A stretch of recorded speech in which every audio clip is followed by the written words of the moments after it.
साक्षात परब्रह्म। आज परम पूज्य सदगुरुदेव जी का गुरु जन्म दिवस है और अगर आपको मैं अतिशयोक्ति ना होगी कहूँ तो मेरे बगल में खड़े जो है रवि भैया उस दिन से मुझे परिचित है जिस दिन से हम एक बार ट्रेन में जा रहे थे। यहाँ हैदराबाद में रहकर भी हम एक गुरु जन्म दिवस समझता हूँ, गुरु जन्म दिवस या गुरु पूर्णिमा को हम जा रहे थे और उनके माता पिता के साथ रवि भैया वहाँ मिले। गुरु जी के यहाँ एक शिष्य और थे राजू भैया नाम के, जो गुरु जी जिनके घर जाते थे, तब से उनका परिचय था। लेकिन बाद में रवि भैया का परिचय मेरे साथ हुआ, बात हुई। मैं समझा कि ये सब बहुत पहुँचे हुए लोग हैं ना, बहुत सीनियर है इसलिए पहुँचे हुए लोग समझता था, और मैं नया नया था थोड़ा, तो तब बाद में परिचय हुआ। इनके पिताजी इससे बहुत मेरे से बहुत सानिध्य रखते थे, जैसे अपने बेटे के समान मुझे भी मानते थे। और उस दिन से आज तक अगर मैं कहूँ इनके साथ बहुत परिवार वाले जुड़े, भाई वगैरह सब जुड़े। इनके छोटे भाई को वहाँ भी ले गए, गुरु जी के सानिध्य में उन्होंने सेवा भी की। आज वो सब लोग जहाँ कहीं भी अपनी अपनी जगह है, लेकिन गुरु भैया रवि भैया ने मुझे उस दिन से लेकर आज तक मेरा साथ नहीं छोड़ा। जो भी कार्य करता हूँ प्रथम धन कनक सेवा जो भी कुछ भी है वो प्रथम पहली बार आकर अपनी सेवा देकर, मुझे पूछते भी नहीं कि क्या करना है, और मुझे सेवा देकर जाते हैं। इन्हें अगर मैं कहूँ तो ये मेरे भाई, सखा, फ्रेंड सब कुछ है मेरे लिए है। मैं उतना तो सम्मान नहीं कर सकता जो उन्होंने किया है। मैं मेरी ओर से उनको आशीर्वाद देता हूँ कि उन्होंने ऐसे कार्य किए हैं। आप सभी को उनके उपलक्ष्य में आशीर्वाद देता हूँ। बोलो परम पूज्य सदगुरुदेव भगवान की।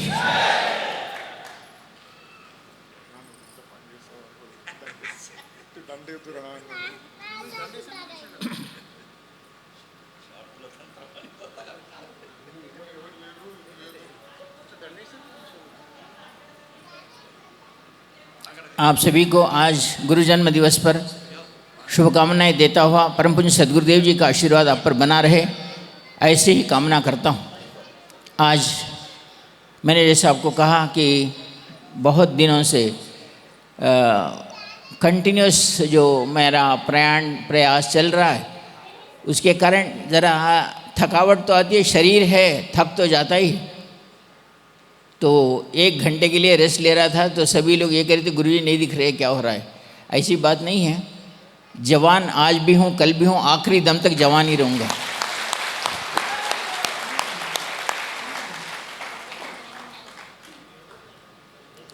आप सभी को आज गुरु जन्म दिवस की शुभकामनाएं प्रदान करता हुआ आगे हम परम पूज्य सदगुरुदेव जी के इस उपलक्ष्य में गुरु जी से प्रार्थना करेंगे कि आपके प्रति हमारी गुरु भक्ति हो। और जैसा मैं छाती ठोक कर कहता हूँ कि मैं जवान हूँ, आप भी कभी थकवाने मर गए और छाती ठोक के हम भी जवान हैं आखिरी दम तक। और उसके लिए जो साधना करनी है और साधना करते हुए, क्योंकि साधना मार्ग है, आपको बहुत सारे गुरु मिलते ही हैं। गुरुओं की कोई कमी नहीं है संसार में, सच्चे शिष्यों की कमी है, गुरुओं की कोई कमी नहीं है।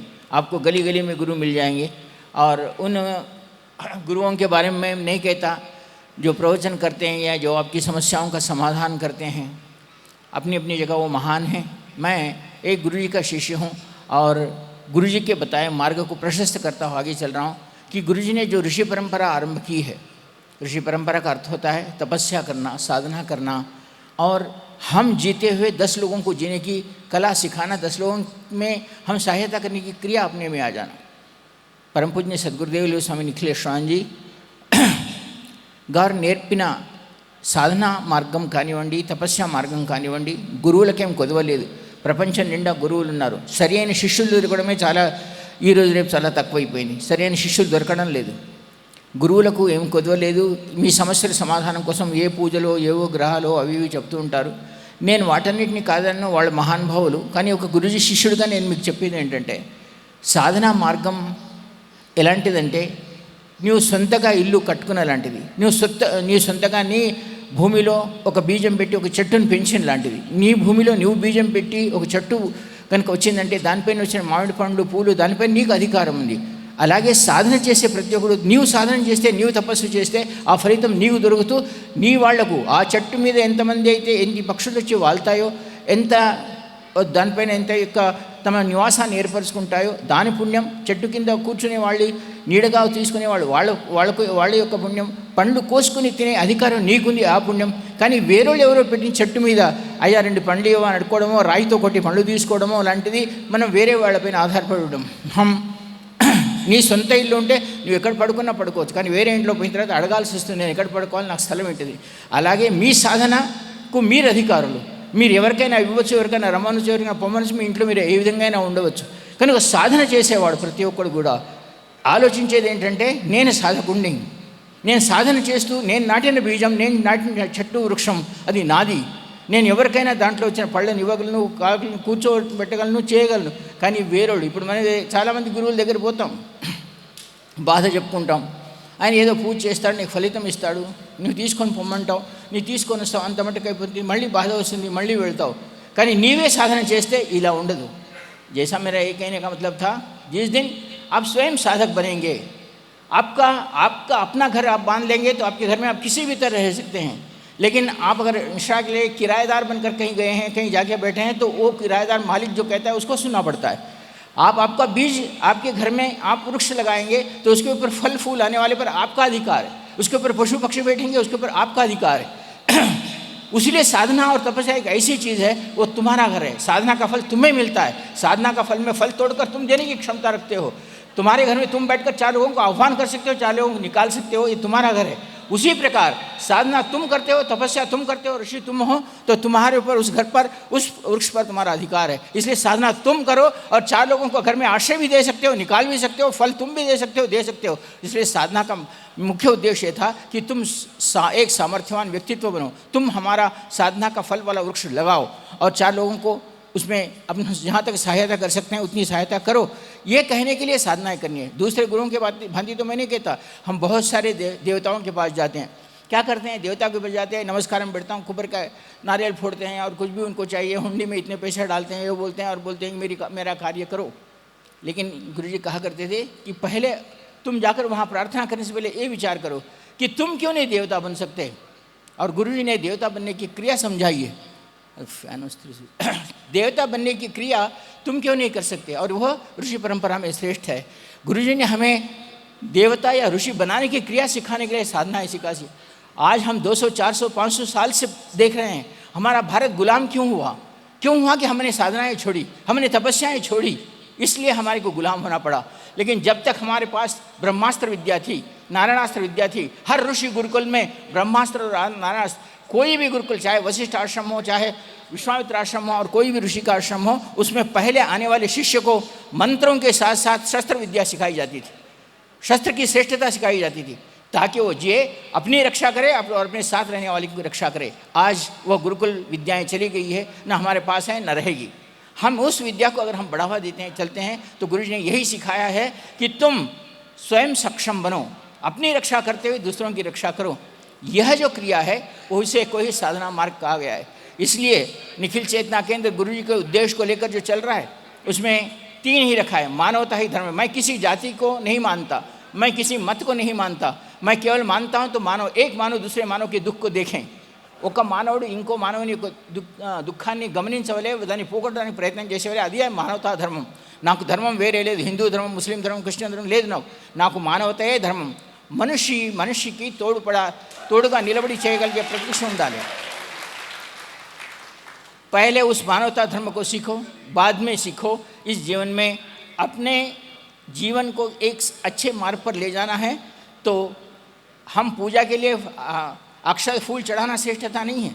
कर्म करना, अच्छे कर्म करना, दुख देने वालों को जाकर खड़े रहना, वो कर्म है, वही पूजा है. सच्ची पूजा है भूखे को अन्न खिलाना. सच्ची पूजा है किसी की दुख में खड़े रहकर उसका सहायता करना. उससे बड़ी पूजा नहीं है, कर्म ही पूजा है. और मैंने जैसा भी कहा, कर्म ही पूजा और मानवता धर्म को निभाने के लिए साधना ही जीवन है. तुम साधना करो तो ये काम 2 भी कर सकते हो. कर्म का काम कर सकते हो, मानवता का धर्म निभा सकते हो. अगर तुम ही बीमार हो, तुम ही अशक्त हो, तो तुम दूसरों की सहायता क्या करें. इस मार्ग पर चलने के लिए मैंने जो गुरु मार्ग को अपनाया है और गुरुजी ने जो दिया है वो साधना मार्ग है. और मैं उस साधना मार्ग को ही आगे बढ़ाते हुए आगे बढ़ाने के लिए इस निखिल चेतना केंद्र की स्थापना किया हूँ और इस साधना मार्ग को आकर आगे बढ़ा रहा हूँ। ये काम अपने पास से नहीं, बहुत सारी चीज़ों से, बहुत पुराने दिनों से भी यह काम हो रहा है। तो इससे पहले कि मैं आगे बढ़ूँ, पहले आज के दिन गुरु जन्मदिन से एक बार गुरु दीक्षा प्रदान करता हूँ। पहले गुरु दीक्षा सभी लोग ले लें, बाद में मैं आगे का कार्यक्रम बता देता हूँ। गुरु दीक्षा के लिए सभी लोग सब लोग हाथ जोड़ो, చేతులు జోడించండి। నేను గురు దీక్ష ఇస్తున్నాను। बोलो स्वामी श्री सच्चिदानंद सद्गुरु प्रियम श्री निखिलेश्वरानंद स्वामी मम सद्गुरुम गुरुर्ब्रह्मा गुरुर्विष्णु गुरुर्देवो महेश्वरः गुरु साक्षात् परब्रह्म तस्मै श्री गुरवे नमः। अपना बायां हाथ हृदय पर रखो, राइट हैंड सर पे रखो। मंत्र बोल रहा हूँ, बोलो ओम परम तत्वाय नारायणाय गुरुभ्यो नमः। ओम परम तत्वाय नारायणाय गुरुभ्यो नमः। ओम परम तत्वाय नारायणाय गुरुभ्यो नमः। ओम ह्रीं मम प्राण देह रोम प्रतिरोम चैतन्य जाग्रय ह्रीं ओम नमः। ओम गुरुदेवताय विद्महे परब्रह्माय धीमहि तन्नो सद्गुरु प्रचोदयात्। आज इस गुरु जन्मदिवस के दिन मैं आपसे एक ही बात कह रहा था कि साधना की श्रेष्ठता बताते हुए, साधना की तपस्या की श्रेष्ठता बताते हुए आपको ये कहना चाहता हूँ कि ये आज का झगड़ा नहीं है, आज का युद्ध नहीं है, अनादिकाल से चला हुआ आ रहा है। जिस समय महर्षि वशिष्ठ अपने आश्रम में बैठे अपनी गाय, जिसे नंदिनी कहा करते थे, जो कामधेनु की बेटी थी और ब्रह्मा के पुत्र रहने के कारण उस नंदिनी को अपने आश्रम में रखते थे, और विश्वामित्र जो पहले राजा थे, उन्होंने जब उस आश्रम में जाकर देखा कि वशिष्ठ की भव्यता, एक छोटी सी झोपड़ी में रहते हैं, लेकिन अगर समय आया तो एक स्वर्ण का बड़ा महल खड़ा कर सकते हैं, अप्सराओं के साथ खाना खिला सकते हैं और वह सब स्वादिष्ट भोजन नृत्य आदि देख सकते हैं जो राजा को भी प्राप्त नहीं है। ऐसी ब्रह्म विद्या थी हमारे महर्षि वशिष्ठ के पास। यह देखकर विश्वामित्र को लगा कि हमारा क्षत्रियत्व, क्षत्रियत्व ब्रह्मत्व के सामने कुछ काम नहीं आता। ऐसा करते हुए उन्होंने क्षत्रियत्व को छोड़कर अपने ब्रह्मा की तपस्या की, अपने पिताजी के पास गए और कहा कि मैं ब्रह्मा बनना चाहता हूँ, मैं ब्रह्म ऋषि बनना चाहता हूँ, लेकिन क्षत्रिय रहने के कारण तुम ब्रह्म ऋषि बन सकते हैं क्या? ऐसी बात चली। तो सभी लोगों ने ऐसा नहीं किया और वशिष्ठ पहले से भी ब्रह्मत्व को, ब्राह्मणत्व को श्रेष्ठत्व प्रदान करते थे। वह मौन रहे, कुछ बात नहीं किए। लेकिन विश्वामित्र ने कहा इस शरीर को त्याग दूंगा साधना के तपस्या के बल पर, लेकिन मैं ब्रह्मर्षि बनूंगा ही बनूंगा। और यह जो क्रिया है, गुरुजी यही तुम्हें सिखाते हैं कि कोई जाति पाति नहीं है। जो गुरु को माना, साधना किया, तपस्या किया, वो ब्रह्मर्षि बन सकता है। और हमने देखा है पहले सत्ययुग में जब वशिष्ठ और विश्वामित्र दोनों थे, विश्वामित्र ने बहुत सारी तपस्या की। जो कार्य 1000 वर्ष में महर्षि वशिष्ठ दशमा विद्याओं को सिद्ध करने में लगाए थे, विश्वामित्र ने अपने साधना के बल पर, अपने तंत्र के बल पर वो काम 10 दिन में करके दिखाया। तारा की साधना हो या माने महाकाली की साधना हो या और कुछ भी, उनमें आयुर्वेद में उनको इतना ज्ञान था। वो जो जिस कार्यक्रम के लिए शरण वर्षा करवाते थे, उन्होंने केवल 5 दिन में सोना करके बताया। ऐसे विश्वामित्र तांत्रिक थे। जो काम ब्रह्मा ने कहा कि तुम ये करके बताओ, जो साधना के बल पर होता है, उन्होंने कहा मैं इस बल पर मैं करके बता सकता हूँ तंत्र के मार्ग से। और उन्होंने तंत्र के मार्ग से वो सारा कार्य किया जो तपस्या करते हुए ब्रह्मा वशिष्ठ महर्षि ने प्राप्त किया था। लेकिन इतना करने पर भी वशिष्ठ के ब्रह्मा ने कहा तुम्हारी तपस्या श्रेष्ठ है, तुम श्रेष्ठ हो, तुम ब्रह्मर्षि बनने के लायक हो, सब हो। लेकिन विश्वामित्र मानने वाला नहीं था। विश्वामित्र ने कहा कि मुझे ब्रह्मर्षि कहे तो वशिष्ठ कहे, जिसने मुझे ब्रह्मर्षि नहीं होने की बात कही थी, वो कहे कि मैं ब्रह्मर्षि हूँ। और वशिष्ठ ब्रह्मर्षि नहीं कह रहे थे, ब्रह्मर्षि नहीं कह रहे थे।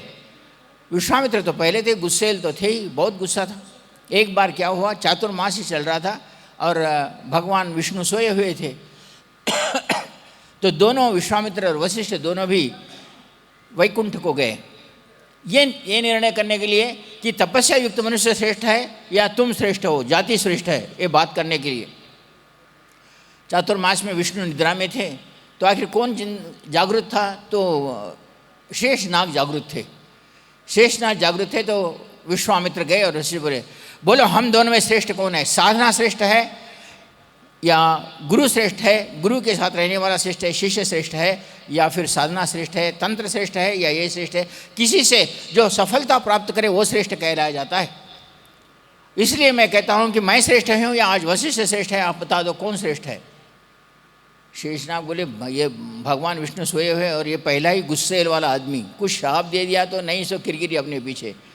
तो ने शेषनाग ने कहा, एक बात बता देता हूँ, थोड़ा विचार करने के लिए टाइम नहीं है। मेरे शेषनाग पर, मेरे ऊपर पृथ्वी का इतना भार है, शेषनाग के सर पर पृथ्वी रहती है, तो 5 मिनट के लिए आप ज़रा ये पृथ्वी तुम्हारे सर पर लेके खड़े रहो तो मैं आगे क्या डिसीजन देना है दे देता हूँ। अब विश्वामित्र ने कहा, चलो आपकी पृथ्वी दे दो, मैं मेरी 1000 वर्ष की तपस्या साधना धारण कर इसके लिए छोड़ता हूँ, चलो तुम्हारी पृथ्वी मेरे सर पर रखो। जैसा ही शेषनाग ने पृथ्वी उनके सर के ऊपर रखी, 1 मिनट में हिल गए विश्वामित्र जी और बोले बहुत वो नीचे जा रहे थे, निकाल दिए। और बाद में उस पृथ्वी को वशिष्ठ जी आए और उन्होंने कहा कि मैं मेरे गुरु सांगत्य में हूँ, जो साधना गुरु के कहने पर, गुरु के हाथ से, गुरु के लिए हुई साधना तपस्या करते हुए जिस किसी के ऊपर एक साधारण सा कंट्रोल हो, ऐसा आदमी जिसके ऊपर हो, और मैं सत्सांगत्य में, गुरु के सांगत्य में मैंने साधना तपस्या की है, तो मेरे उस गुरु सांगत्य का, गुरु कृपा का केवल एक अंश देता हूँ, पृथ्वी मेरे सर पर रख दो।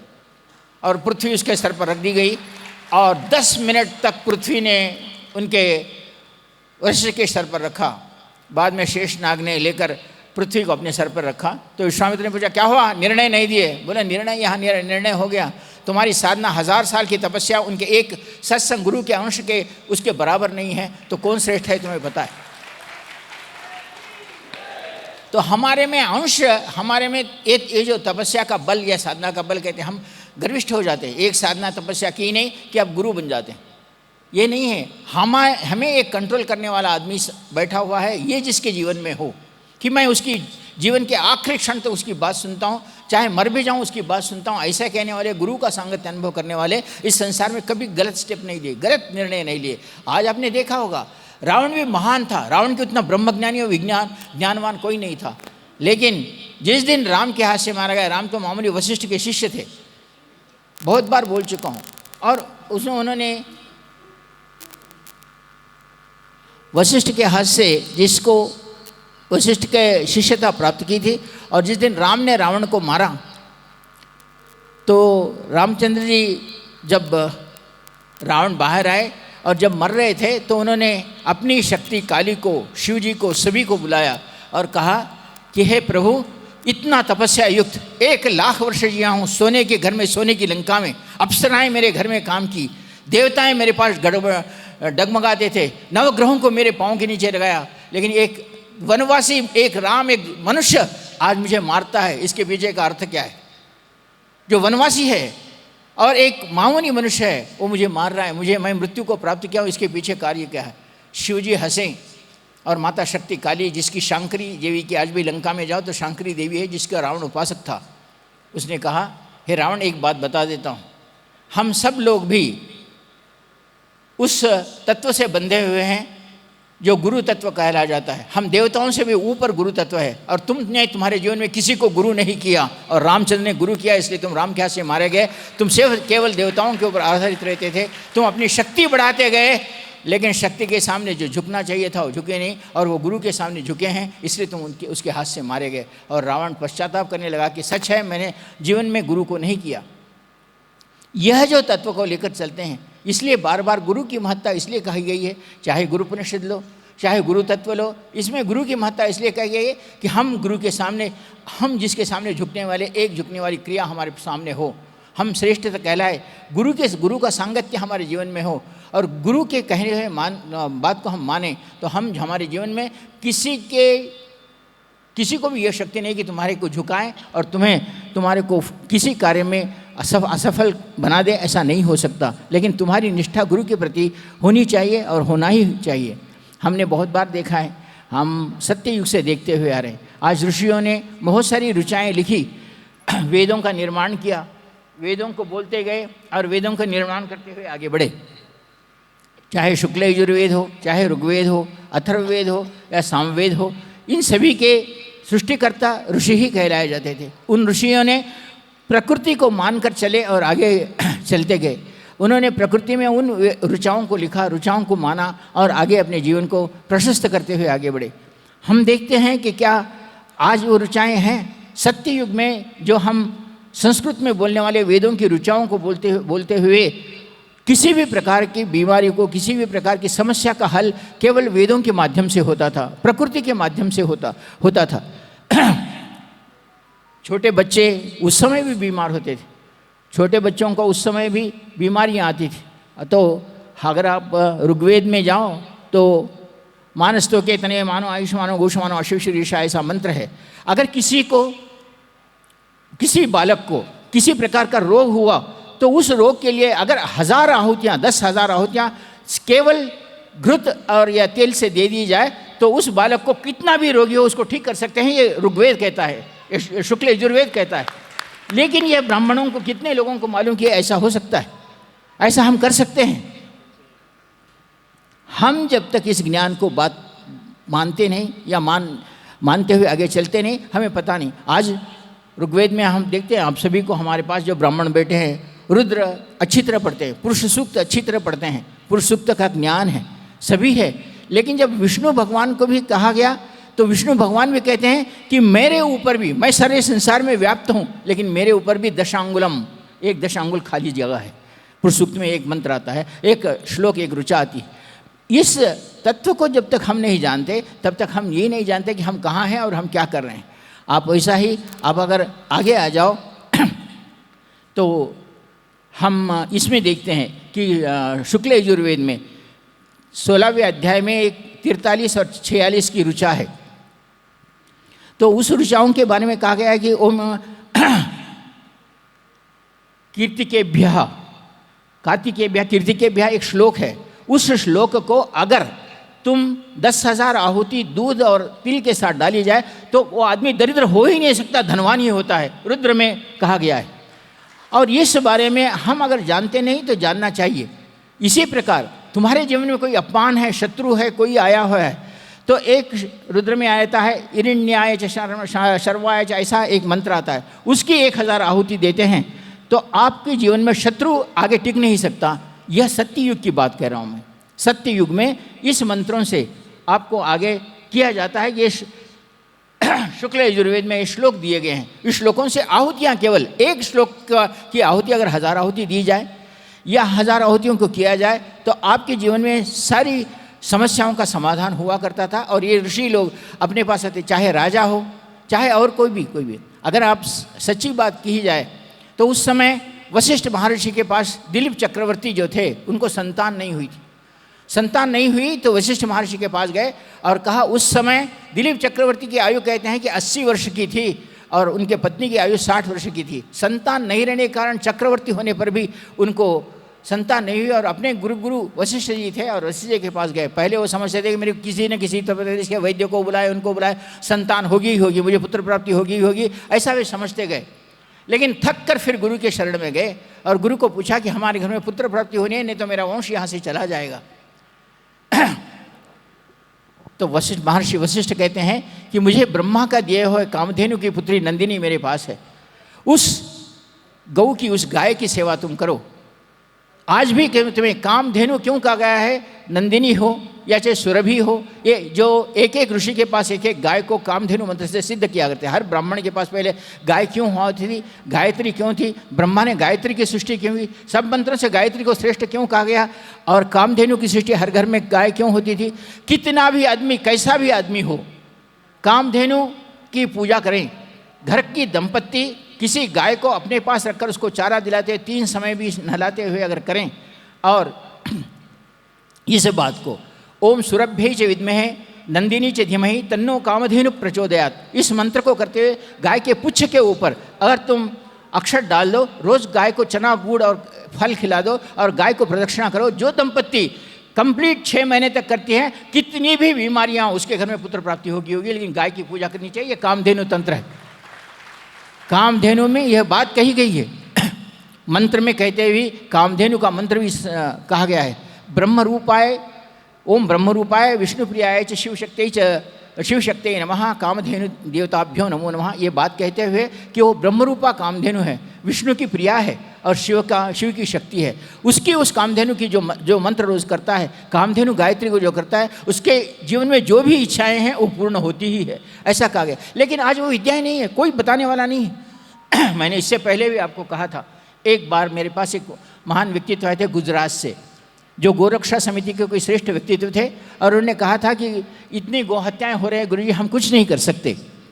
और उनका वाद ये भी था, ये भी कहना था कि सच्ची गौ जो हमारे देशी गाय हैं उसको गाय सच्ची कामधेनु कहा गया है, लेकिन ये आप जर्सी गाय हैं या कहीं ब्रीड से ली हुई गाय हैं उसको हम गाय कहने के नहीं। जो सच्चाई से हमारे धर्मबद्ध गाय हैं, जिसे हम हमारे पूर्वजों से लेते हुए गाय को आए हैं, उस गाय की जो नित्य पूजा करता है उसकी रक्षा किस तरह करनी चाहिए। मैंने कल भी कहा कि शिवाजी भी गो रक्षा किए थे। गो रक्षा करने के कारण स्वामी सामर्थराम दास के कहने के कारण, जो उनको गुरु थे, उन्होंने कहा गाय की रक्षा की, इसलिए वो कल भी पूजनीय थे, आज भी छत्रपति शिवाजी महाराज पूजे। और छत्रपति शिवाजी महाराज को कोई ऐसा दुष्ट शक्ति उनको मार नहीं सका जिसने गाय की पूजा की।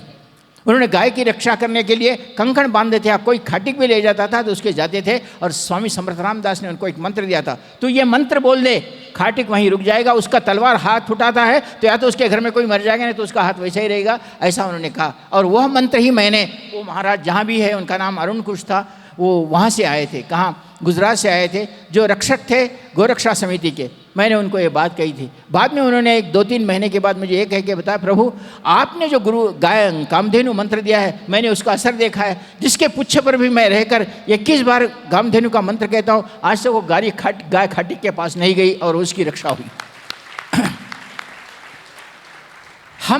हमें इसका ज्ञान देने वाले न रहे और ज्ञान करने वाले भी न रहे। न गाय की पूजा किस लिए करनी चाहिए हर घर में, तो ब्रह्मा स्वयं कहते हैं कि गाय की सृष्टि ही वैसी हुई है। गौमूत्र में श्रेष्ठता है, गोमय में श्रेष्ठता है, और गाय के हर चीज़ में हमारे पास कह देते हैं, अगर गलती से गाय अपनी स्वस्थता से गाय मर जाए और तुम गाय को तुम्हारे खेत में या कहीं भी गाड़ दो और उसके ऊपर कोई फलदार वृक्ष रखो, वो फलदार वृक्ष में अमृतमय होगा और उसके फल फूल होंगे जहाँ तुम गाय को गाड़े हो उसके ऊपर रखने पर। क्या इसको पता है कि इसको क्या ऐसा हो सकता है? हम गाय को जलाने के लिए या गाय को मारने के लिए देते हैं, लेकिन वो विधान नहीं। हम जब तक इस विधान को जानते नहीं कि गाय क्यों श्रेष्ठ है, माता के बाद या माता के पहले भी किसी को दर्जा दिया जाए तो माता गौमाता है। उस गौमाता को हम उसके गोमूत्र को, गोमय को, इसको लेकर अगर चलते हैं तो हमारी श्रेष्ठता है। भगवान शिव जी भी कहते हैं, महर्षि वशिष्ठ ने एक बार भगवान शिव जी से प्रार्थना करके कहा था कि प्रभु ये बताओ कि इस संसार में रोग रहित हो जाए, कभी भी रोग अगर आ जाए तो उस रोग से हम निजात पाने के लिए, उस रोग से हम बाहर आने के लिए हमें क्या करना चाहिए। तब भगवान शिव जी ने उन्हें जो मंत्र दिया था वो महामृत्युंजय मंत्र है। ओम त्र्यंबकम यजामहे सुगंधिम पुष्टिवर्धनम उर्वारुकम बंधनान मृत्यु और मुक्षमामृतात्। तो यह मंत्र जो है बाद में आने के बाद इस मंत्र की आहुति, कहते हैं कि दूध और पायस के साथ इस मंत्र की 1000 आहुति दी जाए और रोगी को अपने सामने बिठाया जाए तो किसी प्रकार का रोग भी कम हो सकता है। लेकिन जैसे ही बाद में मैं नहीं कहता, बाद में बहुत सारे समाज आए, बहुत सारे गुरु आए और लोहे के पात्र में यज्ञ कुंड बनाने लगे। लोहे के पात्र में, पीतल के पात्र में, किसी में बना कर। यज्ञ वैसा नहीं है, उसमें उस मंत्र में क्लियरली कहा गया है त्र्यंबकम यजामहे सुगंधिम पुष्टिम। पृथ्वी पर गोमय डालकर जो इस त्र्यंबक मंत्र का हवन करता है और उसको घ्राण करता है, उसका सुगंध लेता है, वो पुष्टिवर्धनम है और उसको मृत्यु आने नहीं देता, हार्ट अटैक आने नहीं देता। लेकिन उसका मंत्र पृथ्वी पर करना चाहिए। यह बात आज नहीं जानते। त्र्यंबक मंत्र भी हम अगर बोला जाए तो लोहे के पात्र में किया जाता है। महामृत्युंजय का मंत्र भी लोहे के पात्र में किया जाता है। वो विधान नहीं है, ऐसा शास्त्र कहता है। तो इस तरह हम जिसका विधान है उस विधान को हम आज तक करते हुए नहीं आए, और नहीं करने के कारण आज हम कर रहे हैं। ये सारे मंत्र उस वेद के साथ खत्म हो गए। सत्य युग के बाद में थोड़ा देर त्रेता युग में भी महर्षि वशिष्ठ थे, और उन्होंने रामचंद्र से भी वो कार्य, मैंने जैसा भी कहा, दिलीप चक्रवर्ती को संतान नहीं हुई, उनकी आयु थी, तो वशिष्ठ महर्षि ने उनको गौ सेवा, नंदिनी की सेवा करने के लिए और उस गोमय से यज्ञ आदि करने की बात कही, और वो उस मंत्र को करते गए। और दिलीप चक्रवर्ती को जो संतान हुई, उस संतान का नाम रघु था, और और उसी रघुवंश में रामचंद्र जी उत्पन्न हुए। वह उन्होंने उनके पास से प्राप्त किया था। जो क्या उस समय ही यह गाय की सेवा थी या गौमाता की सेवा थी? नहीं, आज भी है। तुम देशी गाय की सेवा अगर कामधेनु मंत्र से करते हो तो तुम्हारी सारी कामनाएं पूर्ण हो सकती है, लेकिन मंत्र देने वाला योग्य गुरु हो और करने वाला शिष्य भी योग्य हो। यह जब तक नहीं होता तब तक कार्य नहीं होता।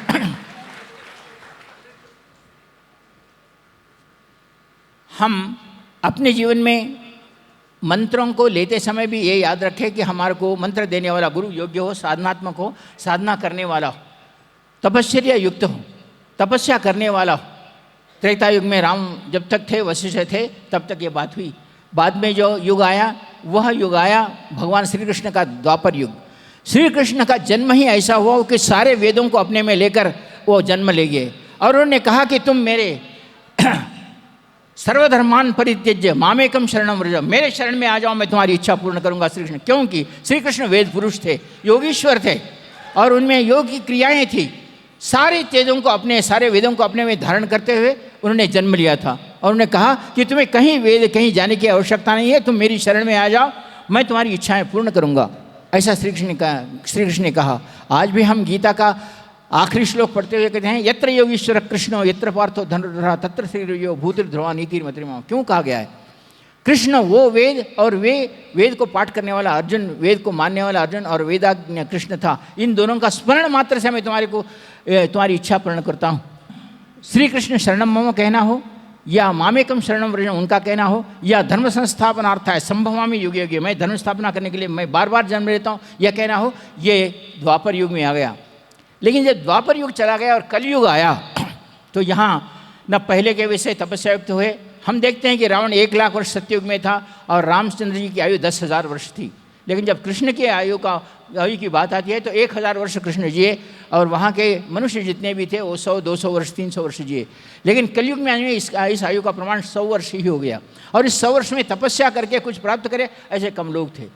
और तब इस तपस्या के लिए क्या करना चाहिए, किस प्रकार की तपस्या करने से हमारी भी इच्छाएं पूर्ण होती है, जैसे उस जीवन में देखते हैं। आज हर एक के घर में, ऐसा नहीं करता, हर एक के घर में आप देखते रहो, पति पत्नी का झगड़ा है, बच्चे नहीं मानते, विद्या नहीं पढ़ते नहीं, या कुछ काम नहीं होते, धन नहीं होता, सुख नहीं होता, ये कुछ ना कुछ लगा हुआ है। क्यों लगा हुआ है? न हम तपस्या किए हैं, न गुरु को माने। मैं ये नहीं कहता कि गुरु को मानने वाले या कृष्ण को मानने वाले, देवताओं को मानने, उनके जीवन में कष्ट नहीं है। कष्ट तो उनके जीवन में है, लेकिन कष्ट सहने की शक्ति उनमें है। पृथ्वी पर ऐसा नहीं है कि धूप भी आती है, वर्षा भी होती है, तूफान भी आता है, लेकिन फिर वो खड़े रहते हैं। इस संसार में देखते हैं, तूफान आए तो बड़े बड़े अकड़े हुए वृक्ष गिर जाते हैं, लेकिन आप देखते हैं जो घास है उसके ऊपर से कितना भी तूफान आए, पानी आ जाए तो फिर वो खड़े रहता है। तो तुम उस प्रकृति को सीखो। जो शिष्य है अपने गुरु के सामने झुका हुआ है, उसको कोई उखाड़ नहीं सकता, वो ठीक खड़ा है। जिसमें अहम भाव है, जिसमें मैं अकड़ा हुआ हूँ, ऐसे जिसमें भावना है मेरे को कुछ नहीं है, वही टूटते हैं तूफान आने पर। तूफान आने पर टूटने वाली नई चीज़ है, जो झुकने वाली चीज़ है, जो अपने गुरु के चरणों में झुकती है, जो पृथ्वी के लिए झुकती है, जो आकाश के लिए झुकती है, उसमें वो श्रेष्ठता प्रदान की गई है।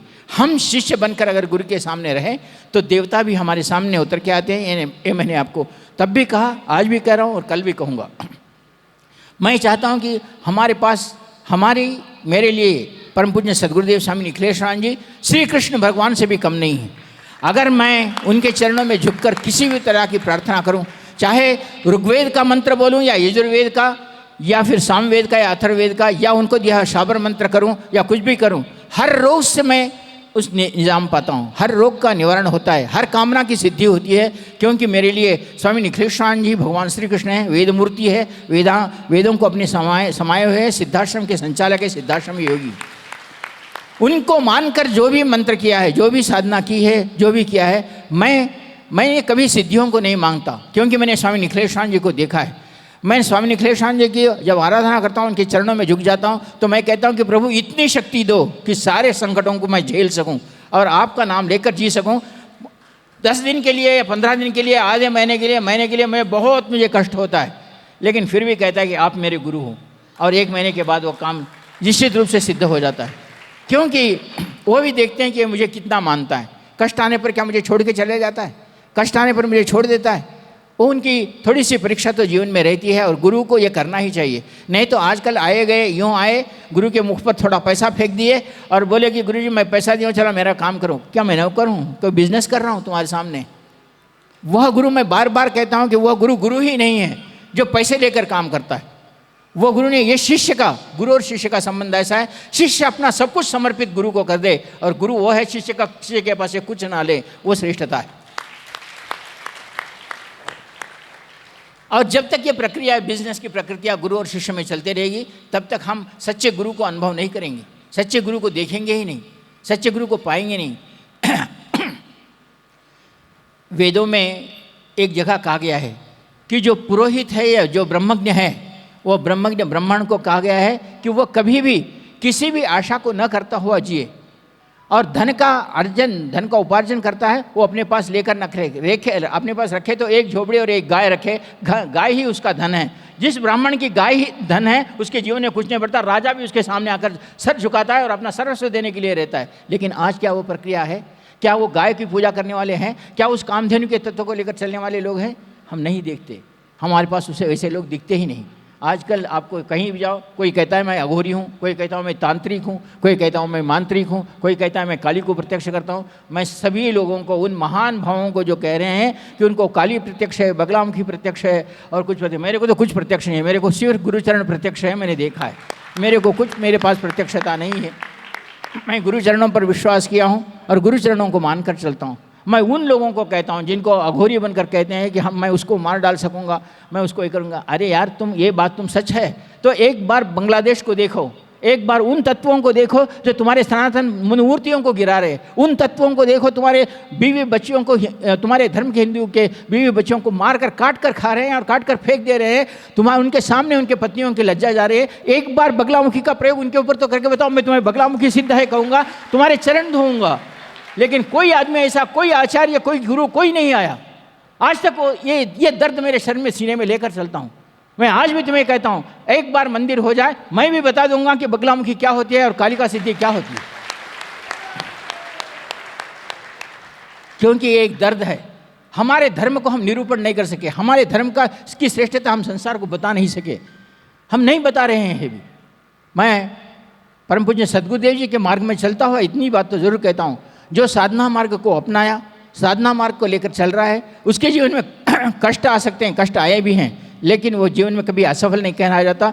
वो मरेगा भी तो अमर रहेगा, उसका नाम लेंगे गली वाले, घर वाले, गांव वाले कि ये एक आदमी एक श्रेष्ठ व्यक्तित्व है।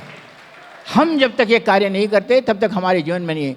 हम गुरु, ऐसा समय ही नहीं आए कि गुरु हमारे लिए पुकारे और हम गुरु के पास न जाएं।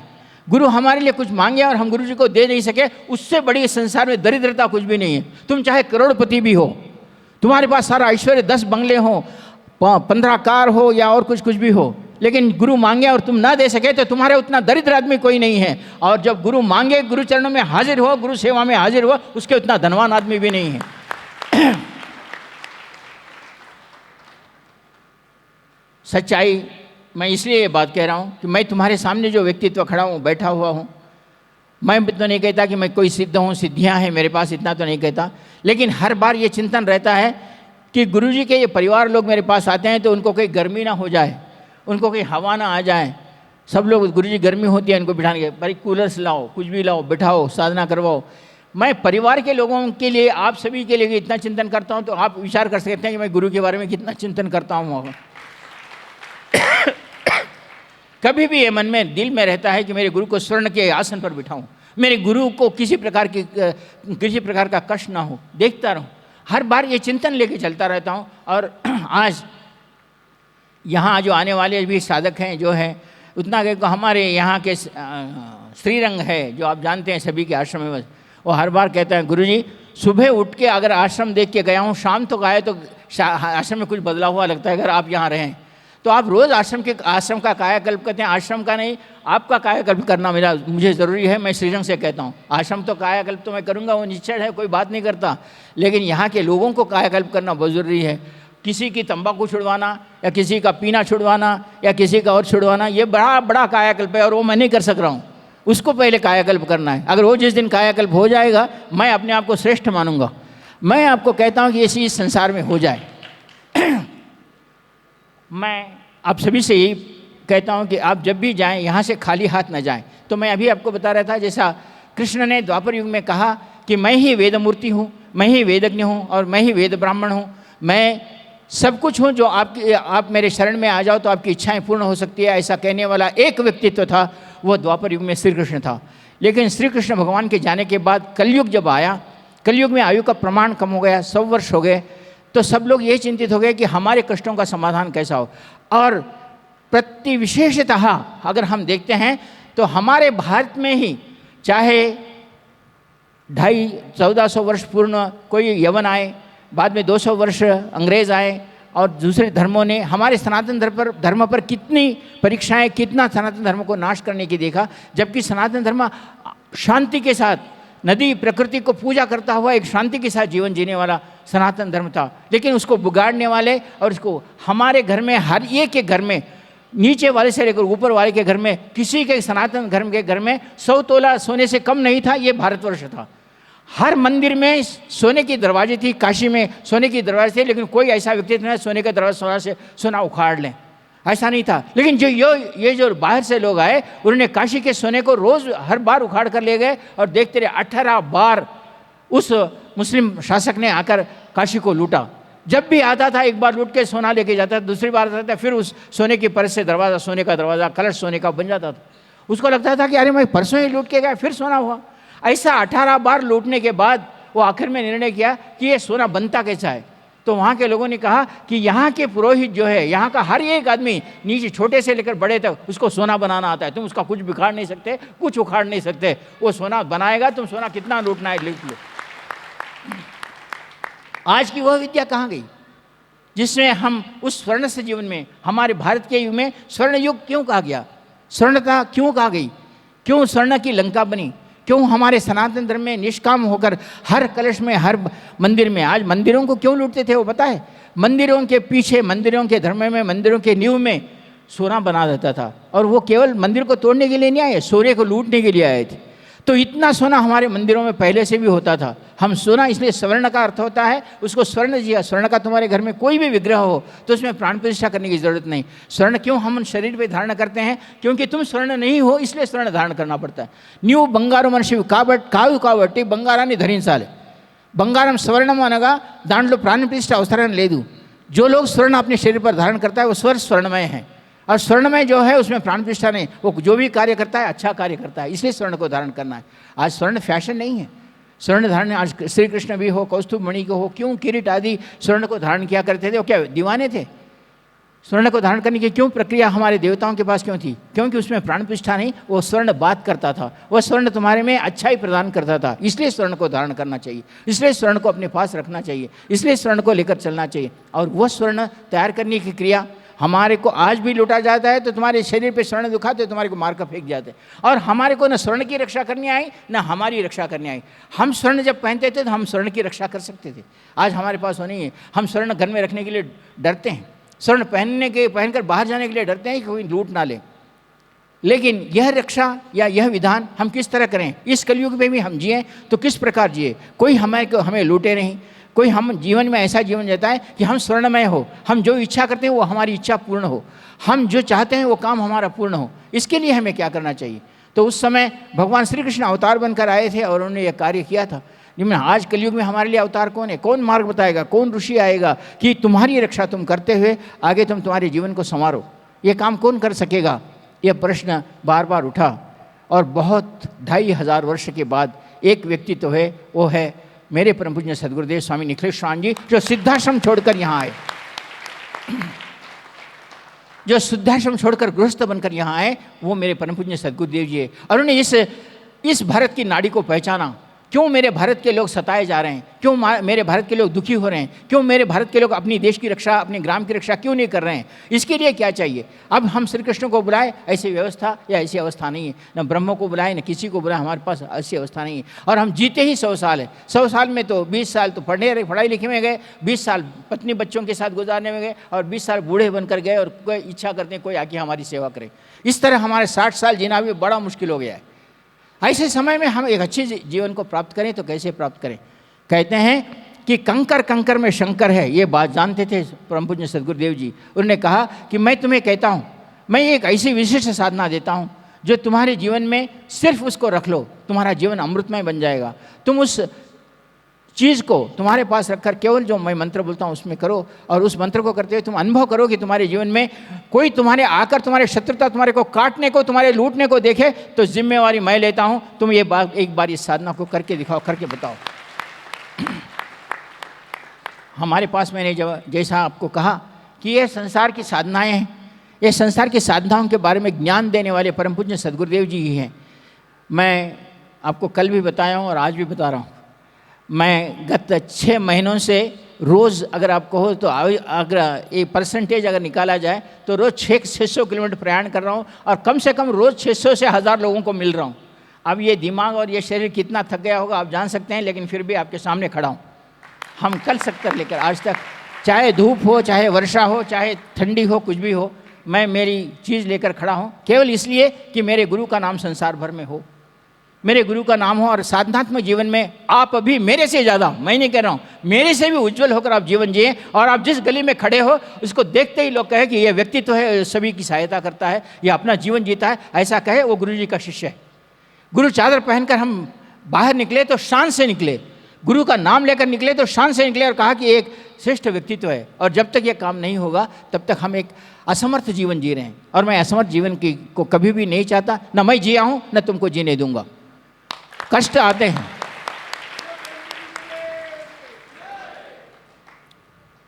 तो मैंने यही देखा कि स्वयं परम पूज्य सद्गुरुदेव जी ने कांचनजंगा के पास एक विशिष्ट साधना संपन्न की थी, जहाँ कानन शिला नाम की शिला है, उसके ऊपर भगवान परम पूज्य स्वामी निखिलेश्वरानंद जी ने अप्सरा सिद्धि अपने एक 50 शिष्यों को बैठकर पूर्णिमा के दिन अप्सरा सिद्धि करवा के बताई थी। और अप्सराओं से कहा था कि ये मेरे शिष्य हैं, इंद्र को जाकर बोलो कि मेरे शिष्यों को अमृत दें और इन शिष्यों को अमृत में बना दे। आज भी वो 50 शिष्य हिमालय में तपस्यारत है, जो परम पूज्य सद्गुरुदेव जी के शिष्य कहलाए जाते हैं। तो ऐसे ही कानन शिला की वह शिला, कानन का वो पत्थर जिसको परम पूज्य सद्गुरुदेव जी ने कहा था, और उसके तरीके से उन्होंने उन पत्थरों को तैयार करते हुए शिवलिंग तैयार करके एक विशिष्ट मंत्र दिया था। सब लोग तो काननशिला कांचनजंगा नहीं जा सकते, क्योंकि हिमालय की ठंडी वहाँ -3 डिग्री या -4 डिग्री होती है। और उस शिला पर वहाँ तुम कोई फ़ोन लगाए हो, इसमें बात कर रहा है, इसमें आवाज़ आ रही है, ज़रा देखो कौन नज़दीक फ़ोन लग के बैठा हुआ है।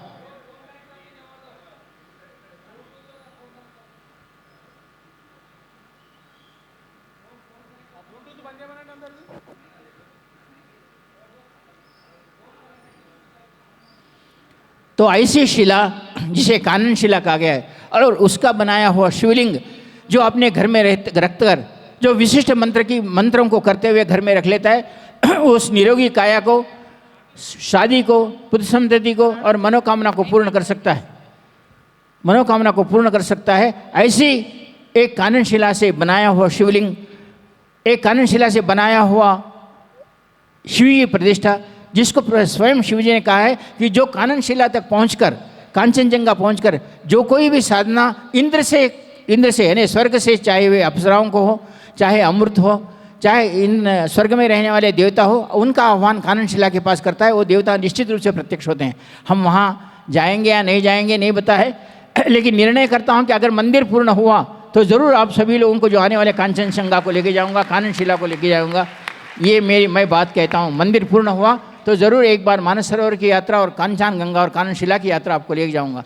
लेकिन उससे पहले आप सामर्थ्यवान हो, तब तक आप बूढ़े हो गए, गुरुजी पाँव दर्द रहे, नहीं आ सकते, सर दर्द देता है, बाल उखड़ गए हैं, मैं बूढ़ा हो गया हूँ, ये सारी बातें बोलते हुए अगर रखते हैं तो मैं कुछ नहीं कर सकता। आप ऐसे सामर्थ्यवान बनो कि मेरे साथ चलने की, मैं अगर इस वय में, इस आयु में कह सकता हूँ कि मैं कांचनजंगा को आपको ले जाता हूँ, तो आपको भी ये कहते कि हम आते हैं गुरुजी, ये बोलने की क्षमता रखो। तो ऐसी ही काननशिला का जो शिवलिंग बना हुआ है और उसका विशिष्ट मंत्र जो गुरुजी ने अपने शिष्यों को देकर कहा था कि इस शिला को तुम्हारे घर में रखो, और जब भी इस काननशिला को आपके साथ लेकर चलो तो ये बात याद रखो, किसी राक्षस की, भूत प्रेत पिशाच या रोगों की कोई किसकी क्षमता नहीं कि कोई रोग तुम्हारे पर हावी हो या कोई तुम्हारे ऊपर किसी प्रकार का प्रहार कर सके। ऐसे ही एक शिवलिंग की साधना, छोटी सी साधना जो केवल 5 मालाओं से पूर्ण होती है, ऐसे ही काननशिला, ऐसा ही महादेव, ऐसा ही शिवलिंग मैंने थोड़े लोगों के लिए तैयार किया है। आप अगर आते हैं तो 5 मिनट में करने के बाद केक कट करेंगे और आज की सभा आरती और इसके साथ पूर्ण करेंगे। और शिवलिंग मैंने रखा है, आप आ जाओ, मैं 15 मिनट में आपको साधना करवा देता हूँ। वो शिवलिंग जो अपने घर में स्थापन करते हुए आप अनुभव कर सके कि आपके जीवन में किसी प्रकार की कमी नहीं है।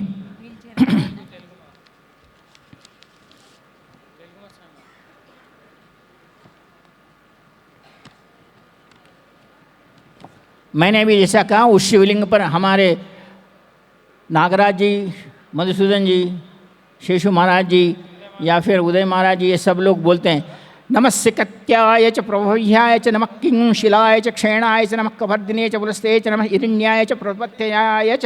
ये मंत्र को, इसके मंत्र के साथ जो लोग 1000 आहुति प्रदान करते हैं वो लोग उनके जीवन में किसी प्रकार के रोग को लेकर नहीं रहते हैं, ऐसा कहा गया है। और दूसरा मंत्र है जो धन प्राप्त करने का मंत्र है। इस शिवलिंग के ऊपर 10,000 आहुति अगर दी जाए शिवलिंग को सामने रखते हुए, ओम क्या लिखा है, ओम नमो नमः किरीकेभ्यो देवानां हृदयेभ्यो नमो विचिन्वक्तेभ्यो नमो विक्षणकेभ्यो नमः अनिहरतेभ्यो नमो नमः। इस मंत्र से 10,000 आहुति जो देता है वो इस संसार में सर्व से सर्वधनवान कहलाया जाता है। आज उस शिवलिंग के ऊपर यह आहुति करने वाला, और जैसे कोई अब तुम्हारे घर में पुत्र संतति नहीं हो रही है तो उस शिवलिंग के ऊपर ओ मानस के तरह मानो आयुष्मानो गोष्मानो शेष ऋषा, इस मंत्र का 1000 आहुति दूध और शर्करा से देता है। उसके घर में पुत्र संतति निश्चित रूप से होती है, संतान प्राप्त होती है और सारे रोगों का निवारण होता है। बाल रोगों को कोई भी रोग है वो चले जाता है जो ये शिवलिंग घर में रखता है और इस मंत्रों का आह्वान करता है। मंत्र मैं आपको बाद में दूंगा। यहाँ आपसे सब पंडित यहाँ बैठे हुए हैं, वो लोग सभी चीज़ों को जानते हैं फिर भी नहीं बोलते। मैं एक मामूली मनुष्य हूँ, मैं सभी लोगों की सहायता करना चाहता हूँ, इसलिए मंत्र दे रहा हूँ। आप सभी लोग जो चाहते हैं कि अपने घर में ऐसा शिवलिंग स्थापन हो और आपके जीवन में एक उज्ज्वलता है, आपकी सारी मनोकामनाएं पूर्ण हो, घर में निरोगी काया हो, रोग आए ही नहीं, जो इस मंत्र से करते हैं, अभी आपके सामने वैसा ही शिवलिंग रखकर दूध को मंत्र कर आप सभी को देता हूँ। आप सारे रोगों से निवारण हो। मैं ब्राह्मणों को यहाँ बुलाता हूँ।